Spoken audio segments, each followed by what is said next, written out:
박선영의 라디오 시간여행. 큐! 안녕하세요. 박선영의 라디오 시간여행 박선영입니다.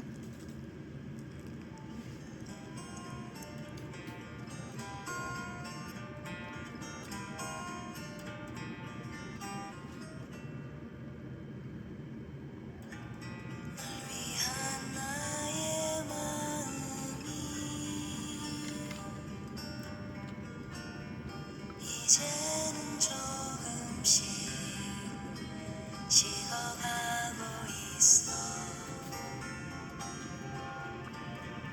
하지만 잊진 않았지. 수많은 겨울들 나를 감싸던 너의 손을 서늘한 바람이 불어올 때쯤에 또다시 살아나.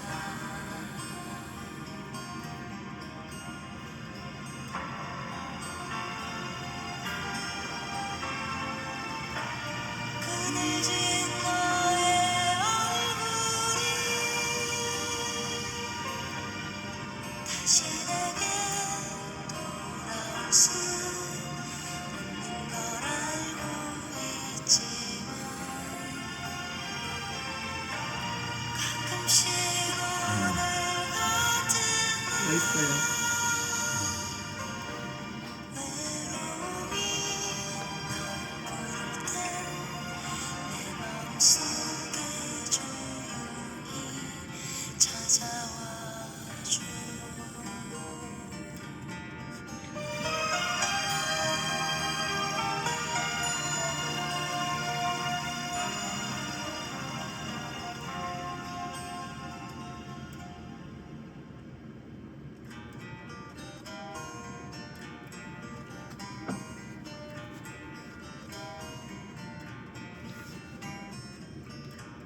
널 위한 나의 기억이 이제는 조금씩 지워지고 있어. 하지만 잊진 않았지. 힘겨운 어제를 나를 지켜주던 너의 가슴 이렇게 내 맘이 서글퍼질 때면 또다시 살아나.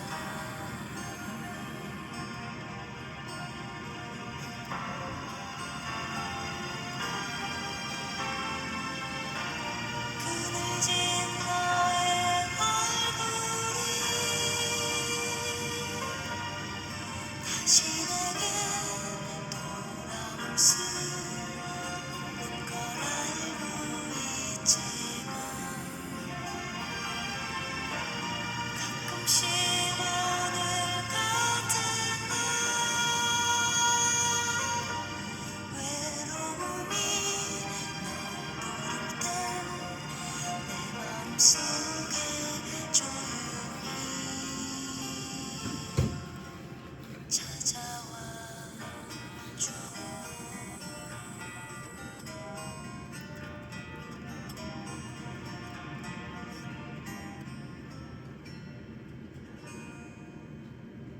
큐!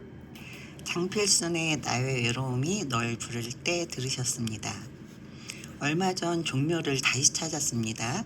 몇 번이나 가봤던 곳인데도 이상하게 그날은 발걸음이 조금 달랐습니다. 그저 오래된 건물이라고만 생각했던 정전이 알고 보니 수백 년의 철학과 질서를 담고 있는 공간이라는 것을 새삼 느끼게 되었거든요. 종묘에 들어서면 가장 먼저 느껴지는 것이 있습니다. 참 조용하다. 물론 관광객도 있고 해설사의 설명도 들립니다. 그런데 이상하게 그 공간에서는 큰 소리로 이야기할 수가 없습니다. 누가 시켜서가 아니라 공간 자체가 사람을 차분하게 만드는 느낌이었습니다. 저는 그날 정전 앞에 서서 한참을 바라보았죠. 그리고 숙연해졌습니다. 지금 와서 생각해보니 그 건물 안에는 조선이 생각했던 삶과 죽음의 철학이 모두 담겨 있었던 것입니다. 지난 방송에서 종묘는 사람의 혼을 모시는 곳이고 왕릉과 무덤은 백을 모시는 곳이라고 말씀을 드렸습니다. 그래서 종묘는 양의 공간, 왕릉은 음의 공간이라고 이야기도 함께 나눴는데요. 방송이 끝난 뒤 문득 이런 생각을 하신 분들이 계셨을 것 같습니다. 종묘도 돌아가신 분들을 모시는 곳인데 어떻게 양의 공간이었을까요? 충분히 할 수 있는 질문입니다. 하지만 음양은 절대적인 개념이 아니라 비교 대상에 따라 달라지는 상대적인 개념입니다. 종묘는 왕릉과 비교하면 양의 공간이지만 우리가 살아가는 집과 비교하면 음의 공간이 됩니다. 그래서 종묘는 음과 양의 성격을 함께 품고 있는 특별한 공간인 것이죠. 오늘은 먼저 종묘가 음의 공간이라는 사실부터 함께 살펴보겠습니다. 들어가기 전에 음악 먼저 듣겠습니다. 유익종 그저 바라만 볼 수 있어도.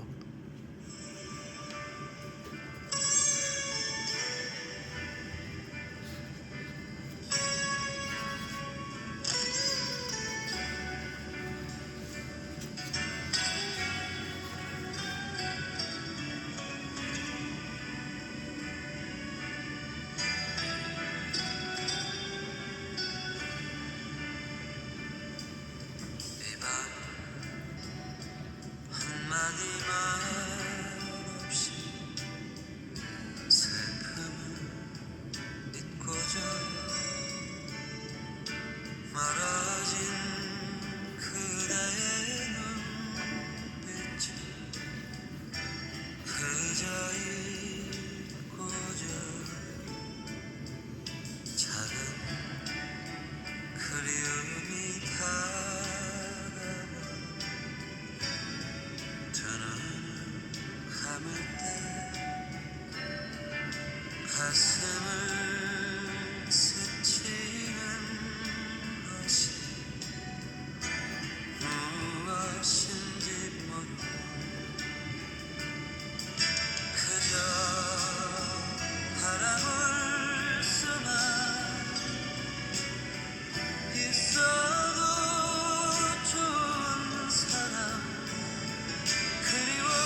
큐. 종묘 정전에는 조선의 역대 임금들의 신주가 모셔져 있습니다. 무려 19분의 임금이 한 건물 안에 모셔져 있는데 성리학을 국가의 근본으로 삼았던 조선이 그 신주를 아무렇게나 배치했을 리는 없겠죠. 태조 이성계부터 시작해 왕위를 계승한 순서에 따라 질서 있게 봉안했습니다. 그런데 흥미로운 점이 하나 있죠. 궁궐에서는 왕이 남쪽을 바라보기 때문에 해가 떠오르는 동쪽, 즉 왼쪽이 더 높은 자리입니다. 그래서 문신이 무신보다 높은 자리에 있었고 자의정이 의정보다 높은 서열을 가졌습니다. 그런데 종묘에서는 이 질서가 완전히 뒤바뀝니다. 태조 이성계의 신주는 정전의 가장 오른쪽, 즉 서쪽에 모셔져 있습니다. 왜일까요? 종묘는 사후세계를 상징하는 공간이기 때문입니다. 살아있는 세상의 질서가 죽은 이들의 세계에서는 반대로 적용되는 것입니다. 이 제도를 서상제라고 합니다. 서쪽을 가장 높은 자리로 삼는다는 뜻이죠. 우리가 살아가면서 오른쪽이 높다, 왼쪽이 높다 같은 말을 거의 쓰지 않습니다. 하지만 조선은 달랐습니다. 사람의 자리 하나, 문이 열리는 방향 하나까지도 모두 의미를 부여했기 때문입니다. 그러니 왕들의 신주를 어디에 모실 것인가는 단순한 배치가 아니라 나라의 철학을 보여주는 문제였던 것입니다. 음악 듣고 계속 이어가겠습니다. 해바라기 사랑으로.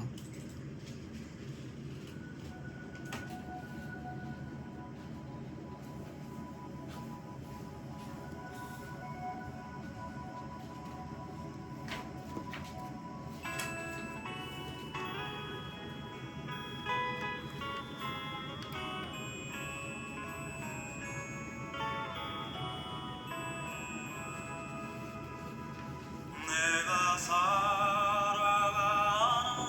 동안에 할 일이 또 하나 있지. 바람 부는 벌판에 서 있어도 나는 외롭지 않아. 그러나 솔잎 하나 떨어지면 눈물 따라 흐르고 우리 타는 가슴마다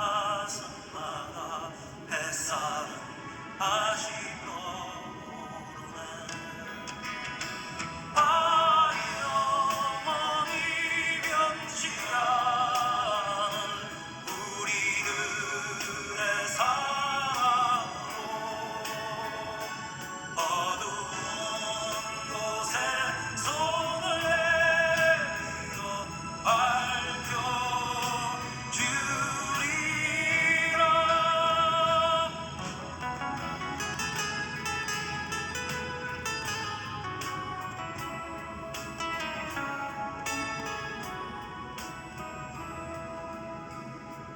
내가 살아가는 동안에 할 일이 또 하나 있지. 바람 부는 벌판에 서 있어도 나는 괴롭지 않아. 그러나 솔잎 하나 떨어지면 눈물 따라 흐르고 우리 타는 가슴마다 햇살은 다시 떠오르네. 영원히 변치 않을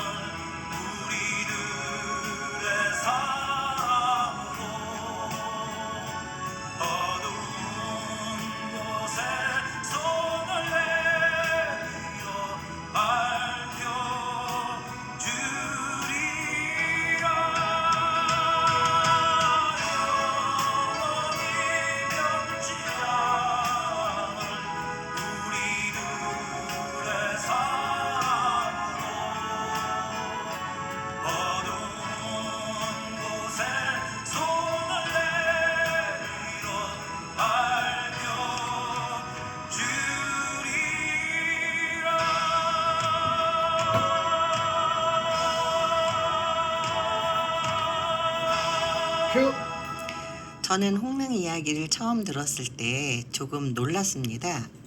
아직 살아있는 임금을 위해 미리 자리를 비워둔다는 발상 자체가 쉽지 않았기 때문이죠. 하지만 조선 사람들에게 죽음은 삶의 끝이 아니라 삶의 연장이었습니다. 살아 있을 때의 예가 죽은 뒤에도 이어져야 한다고 믿었고, 그래서 왕릉 하나를 만드는 데에도 수많은 원칙과 절차가 있었던 것입니다.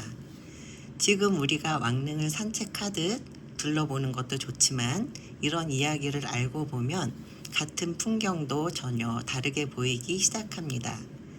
음양의 원칙은 왕릉에서도 그대로 이어집니다. 부부가 함께 묻히는 왕릉을 보면 남편은 서쪽, 아내는 동쪽에 자리합니다. 대표적인 예가 서울릉에 있는 홍릉입니다. 홍릉에는 영조의 첫 번째 왕비인 정성왕후 서씨가 먼저 모셔졌습니다.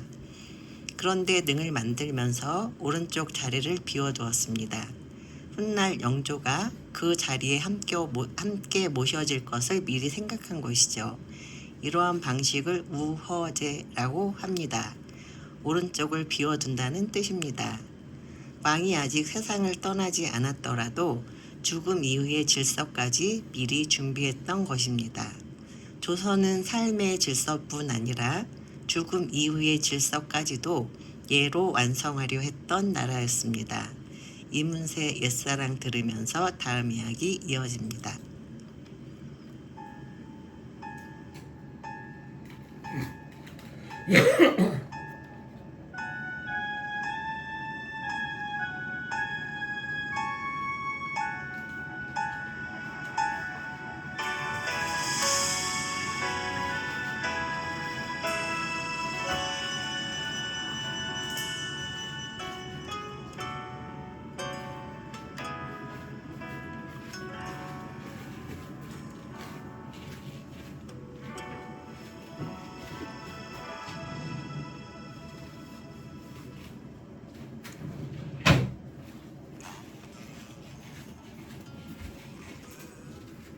서성이다 울었지. 지나온 일들이 가슴에 사무쳐. 텅빈 하늘이 불빛들 켜져가며 옛사랑 그 이름 아껴 불러보네. 찬바람 먹기술 여미우다. 후회가 또 화가 난 눈물이 흐르네. 누가 울어도 아플 것 같지 않던 지나온 내 모습 모두 거짓인 걸 이제 그리운 것은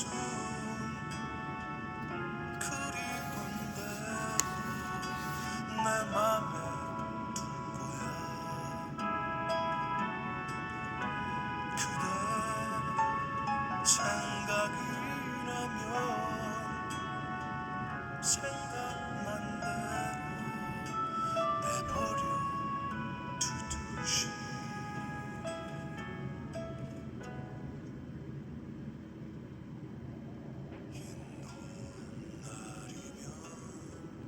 들판에 서성이다. 옛사랑